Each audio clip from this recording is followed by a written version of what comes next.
Neste domingo, fez um ano que a Prefeitura de São Paulo declarou o fim da Cracolândia no centro da cidade.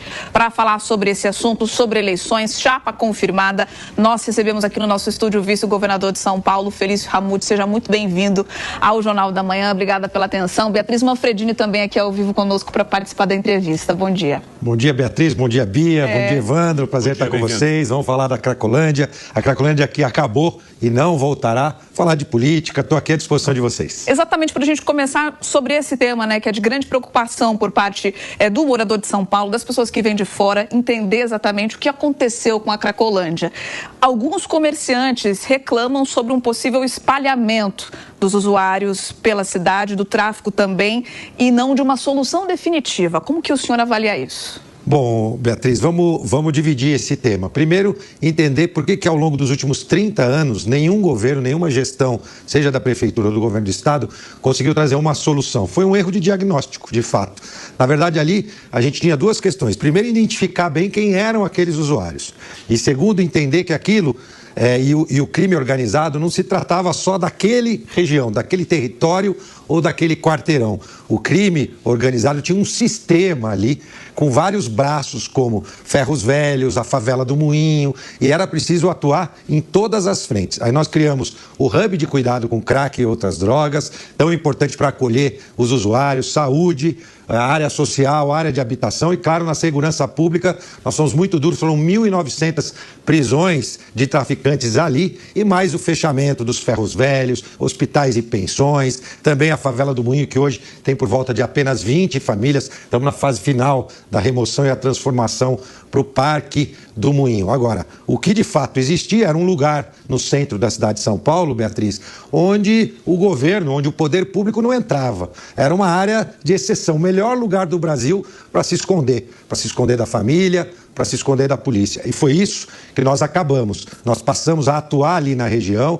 passamos a identificar aqueles usuários. 70% deles, por exemplo, tinham passagem pelo sistema penitenciário, né? Então, a gente precisava entender quem eram aquelas pessoas. O público da noite era diferente do público do dia. A gente precisava oferecer um atendimento, um tratamento no Hub de Cuidados individualizado para cada um.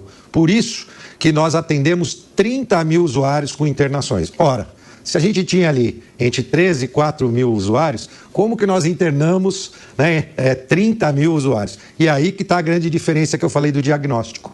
A população não se atentou, e os especialistas que trabalharam ali, os governos, que a população dali era flutuante. Entrava centenas de novos usuários ali e saíam centenas de novos usuários todos os dias. Então, apenas 13% deles, de fato, ficavam ali ao longo de um período mais extenso. Então, aí a gente passou a atuar nisso, começamos aos poucos levar para a internação e aí os resultados foram acontecendo. A Cracolândia não terminou da noite para o dia ou do dia para a noite, foi um trabalho de ciência e paciência. Agora, o que muitos questionam, primeiro dizer claramente, não existe hoje mais nenhum ponto da cidade de São Paulo onde o governo do estado não entre, onde a polícia não esteja, onde a prefeitura não esteja. Então, isso deixou de existir. Agora, existem sim pequenos grupos, né, que consomem crack em várias regiões da cidade de São Paulo, como sempre existiram.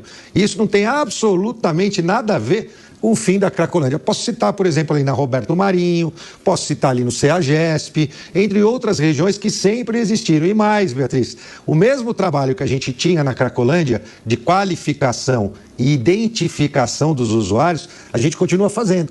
Agora em vários bairros do centro e começamos há 15 dias lá na Roberto Marinho, ao longo da linha 17. Então, de fato, a Cracolândia acabou, aquele sistema onde tudo era permitido, onde o crime dominava, o crime tinha as regras, tinha uma figura ali que era o disciplina. Eram as pessoas do crime organizado que cuidavam ali das ordens e das regras dentro de um lugar, dentro da maior capital da América Latina, Evandro. É claro que isso não existe mais e não voltará a existir. Nós vamos continuar atuando. Em relação ao consumo de drogas e ao tráfico de drogas, a polícia vai continuar atuando, identificando, investigando em qualquer canto do estado de São Paulo e também na cidade de São Paulo. Governador, obrigado pela presença. E quem articulou essa entrevista aqui ao vivo no estúdio do Jornal da Manhã foi a nossa querida Beatriz Manfredini. Bia, obrigado por estar conosco e compartilhar o espaço aqui conosco também. Por isso, eu já vou abrir um espaço, então, para você também já conduzir a entrevista. Minha amiga, vai lá. Eu que agradeço, governador, claro, pela presença, Evandro e Bia também pelo espacinho aqui no estúdio. Sempre bem-vinda. Obrigada, Bia. Governador, também queria continuar um pouco ainda falando sobre Cracolândia e pensando, então, se há um número hoje desse monitoramento de grupos. Dá para a gente saber quantos grupos, quantas pessoas ainda existem nesses locais que as pessoas ainda reclamam de ver esse fluxo. E como garantir? Tudo bem, tem um ano, né, que não tem aquele fluxo ali que a gente conhecia ali na região central. Como garantir que esse fluxo não retorne em outro lugar, que esses grupos se juntem ou, de repente, num eventual novo governo? Ações diferentes podem resultar num agrupamento novamente? Bia, primeiro que o trabalho, toda aquele expertise que a gente teve com esse trabalho na Rua dos Protestantes, na verdade no início era na Rua dos Gusmões, depois avançou para a Rua dos Protestantes e nós temos uma metodologia implementada. Essa mesma metodologia agora a gente atua nos bairros do centro, em um número maior de bairros, onde a gente faz a contagem diária, faz a qualificação. Então a gente tem um dado interessante. Apenas 10% daqueles que a gente encontra, em pequenos grupos de 3 pessoas, 5 pessoas, dizem que já passaram algum dia lá na Cracolândia, na cena aberta de uso. Então isso comprova o que a gente acabou de falar, que não é um espalhamento, porque aquelas pessoas que ali estão, na verdade, nunca estiveram lá na Cracolândia. Esse é o primeiro ponto. O segundo ponto, claro, essa política todos os dias a gente continua trabalhando, mas claro que se corre risco. Por exemplo, todos nós sabemos que em gestões anteriores, como por exemplo do ex-prefeito Haddad, nós tínhamos a Bolsa CAC, onde os usuários recebiam um valor e imediatamente, toda sexta-feira, quando recebiam esse valor, já gastavam no consumo de drogas. A gente tem que tomar cuidado para que isso não volte a acontecer. A política pública implementada por nós, que envolveu saúde, social, habitação e segurança, deve permanecer. E a gente vai continuar trabalhando nesse sentido, inclusive ampliando as áreas de atuação até mesmo para o interior, porque já começa a ser um problema para o interior usuários de crack. Então a gente tem cidades médias, como Ribeirão Preto, Campinas, que precisam também de um hub de cuidado com crack e outras drogas, e a ideia é levar essa política e expandir também para cidades do interior do estado de São Paulo.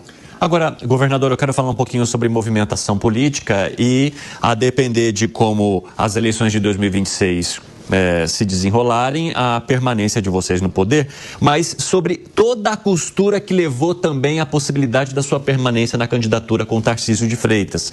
Houve movimentação de partido, houve ali confusão nos bastidores com o seu ex, o PSD, e eu quero entender como é que o senhor enxergou o anúncio de Tarcísio depois de todo esse rolo, que sim, seria Felício Ramute quem continuaria de mãos dadas com o governador de São Paulo numa possível reeleição. Evandro, mas eu quero saber bastidor também, não só aquilo que veio à superfície, Evandro, tá? Já que nós estamos com a nossa viciada em bastidores.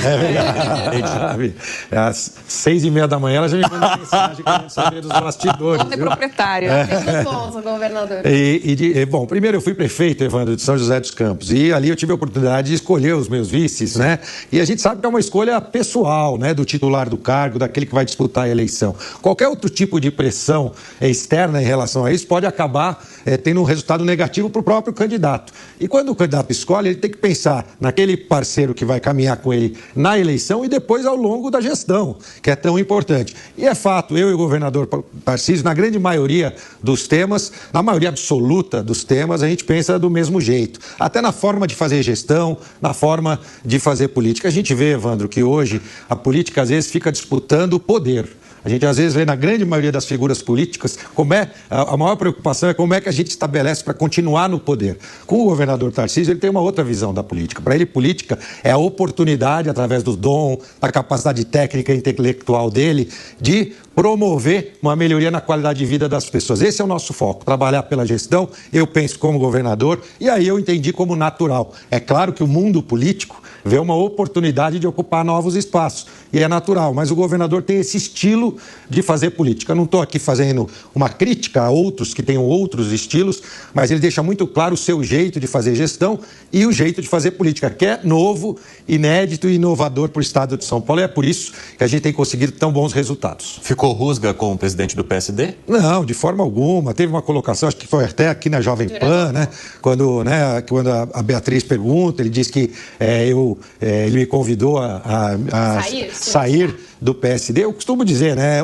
Dois corpos não ocupam o mesmo lugar no espaço, né? E é quase como se fosse ele é o dono da bola. Se ele pegou a bola e levou a bola embora, a gente tem que se movimentar e assim a gente fez, né? Eu, né, fiz essa movimentação. O MDB, que vai de primeira mão, já um bastidor, foi, na verdade, quando eu saí, depois de 28 anos no mesmo partido, foi o primeiro partido que eu procurei. Mas, na época, eles tinham um compromisso com o Rodrigo Garcia e eu acabei não podendo me filiar ao MDB. Passei pelo PSD, não tenho nenhum tipo de queixa do partido e é natural que às vezes aconteça isso, né? O presidente Kassab tinha essa pretensão também de ocupar essa vaga de vice e aí é natural e o PSD está junto, está apoiando o governador Tarcísio, assim como outra série de outros partidos.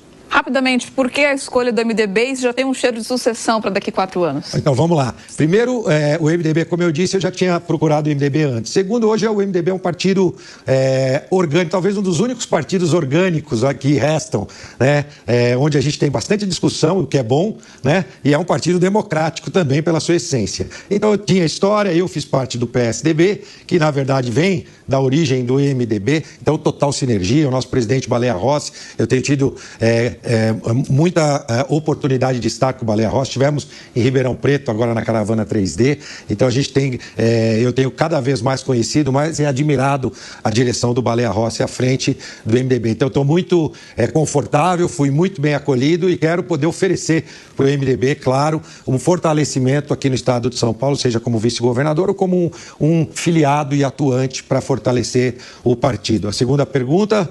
Qual que foi? Sucessão, rapidamente. Da sucessão. Então, esse é um jeito de fazer política que eu considero um jeito tradicional. A gente não pensa nisso. Daqui a 4 anos, tudo é tão dinâmico, as redes sociais, a cabeça do eleitor. O que vai acontecer daqui a 4 anos, vai acontecer daqui a 4 anos, é muito distante para se pensar com antecipação. É claro que uma jornalista tem que sempre perguntar, mas do meu jeito de fazer política... A gente sabe que na política existe ansiedade também, né? É verdade, é verdade. Então, sempre tudo se articula hoje pensando lá na frente. É verdade. Eu sou tranquilo em relação a isso. Você vê que nessa briga de vice, isso começou há muito tempo atrás e as coisas foram se acalmando, tranquilizando e tudo caminhando. A chapa está pronta. André do Prado, né, pré-candidato ao Senado, Derrite, pré-candidato ao Senado, eu como vice-governador e o nosso governador Tarcísio. Perfeito. Muito obrigada, Felício Ramute, pela atenção com a nossa audiência aqui da Jovem Pan, esclarecendo vários assuntos de segurança pública, política e campanha eleitoral. Sempre bem-vindo. Eu que agradeço a oportunidade. Vamos continuar juntos, construindo a cidade e o estado dos nossos sonhos. Obrigado. Manfredini, obrigado também pela articulação. Você é sempre bem-vindo aqui, minha amiga. Obrigada, Evandro, Bia, e obrigada, governador, por atender o pedido.